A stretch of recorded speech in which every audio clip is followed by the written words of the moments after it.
Hi friends, నమస్తే. నవధాన్యాలు ముగ్గు మీద వేయటము గుమ్మానికి కడతారు కదా. ఈరోజు నేను దాంతో నైవేద్యం చేస్తున్నా.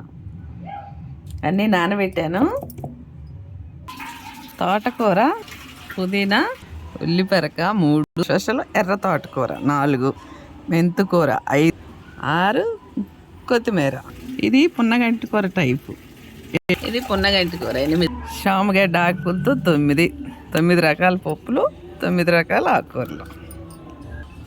ఇందులో స్పెషల్ కొత్తిమీర, శామగడ్డ ఆకులు 9 రకాలు కట్ చేసి ఇప్పుడు పప్పులో పప్పు బరకగా మిక్సీలో వేసి ఆకుకూర ఇట్లా కట్ చేసేసి అల్లం వేసి పేస్ట్ చేశాను. ఇట్లా కలిపేయటం. నేను దీనిలో క్యారెట్, మొక్కజొన్నలు కూడా వేస్తాను. తినే సోడా కూడా వేసి ఇట్లా మెత్తగా కలిపి ఒక 5 నిమిషాలు ఉంచాను. ఇప్పుడు వేస్తాను.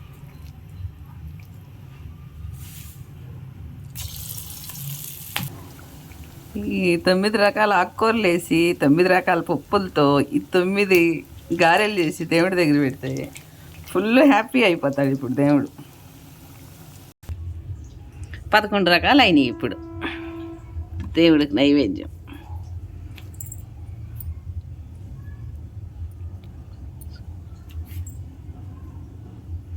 తినేసి అందరిని ప్రపంచంలో చల్లగా దీవించండి.